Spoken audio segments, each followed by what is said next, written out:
Something that I've never really talked about on this channel is my passion for being productive. I've tried a number of different things, from changing my day to changing what I eat to changing my sleep schedule to even maybe interacting with other people a little bit less so that I could have just a few more minutes or even hours of work. Now, I thought that I was doing okay with this, maybe even pretty good with this.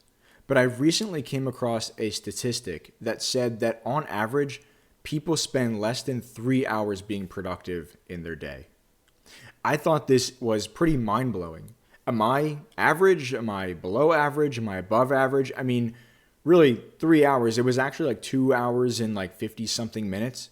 And that's not a whole lot of time. So if I was to be below average, which I don't totally know, to be honest, but if I was to be below average, then I would be wildly unproductive throughout the day on a day-to-day basis. Even if I was above average, I still really wouldn't be that productive on a day-to-day basis. Now, the way that I've been going about trying to be productive is generally centered around setting goals. But with this statistic, it got me wondering if maybe the way that I was going about setting goals or the way that I was going about structuring my day was simply just not working. In other words, it wasn't me personally that was the problem. It was the tools and my approach to structuring my day that were the problem. I've been doing a lot of reading on this subject over the past few years, and two books that I've actually found to be really helpful, which we're going to talk about things that they say in this video, are Atomic Habits and The Power of Habit. And if you're interested in supporting me as well as this channel, you can find Amazon affiliate links down to those two books in the description below. I should note as well that neither of these books are sponsoring this video. I just found them to be extremely actionable and useful and helpful when it comes to this topic. Let's talk about the differences between goals and habits. And it's actually quite simple. Goals talk about where you want to be in the future. They identify or describe a state or a situation or a reality for you that exists at some point in time in the future. But what they don't do is they don't talk about how you're actually going to get to that situation, to that reality. That's where habits come in.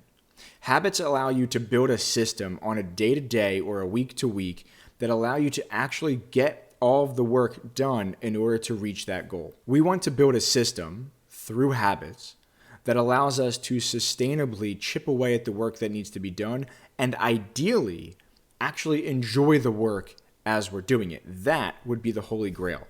If you can actually enjoy the work and it doesn't feel like work, then it just becomes a part of your day. The other thing as well is that habits are automatic things. We have to develop them in some way. Either we consciously do so or we unconsciously adopt them.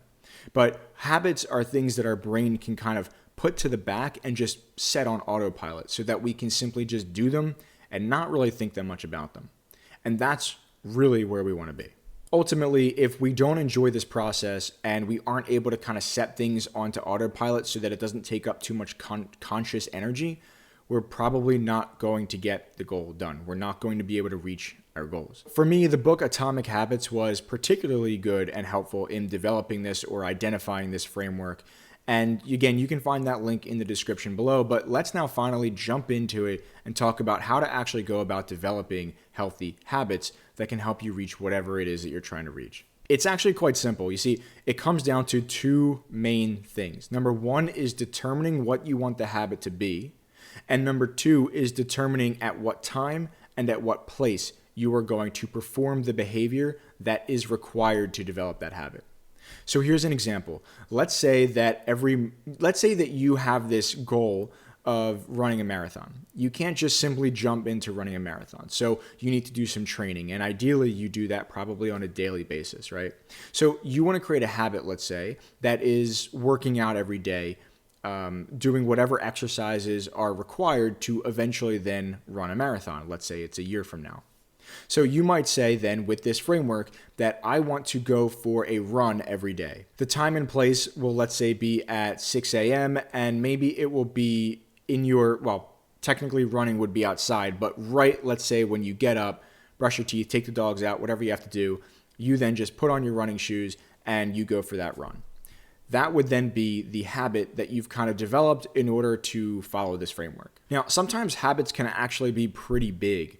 The act of going from having not run or not currently being a runner to simply running every day is kind of a lot. So of course, one thing you could do is say, I'm just going to run a mile a day, and then a week later, maybe move it up to 2 miles a day.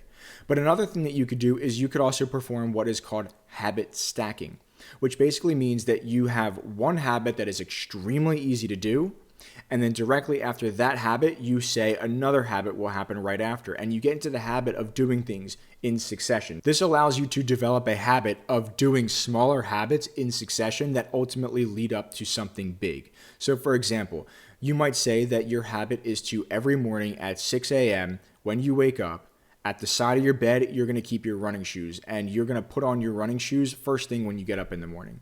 And then after you put on your running shoes, you are going to step outside first thing after you put your running shoes on.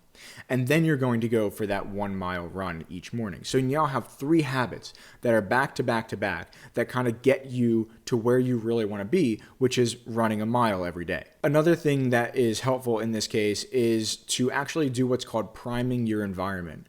And basically that means that you need to recognize that your environment plays a huge role in your success when trying to accomplish your goals or trying to develop different habits and stuff like that. So one example is checking your phone while working.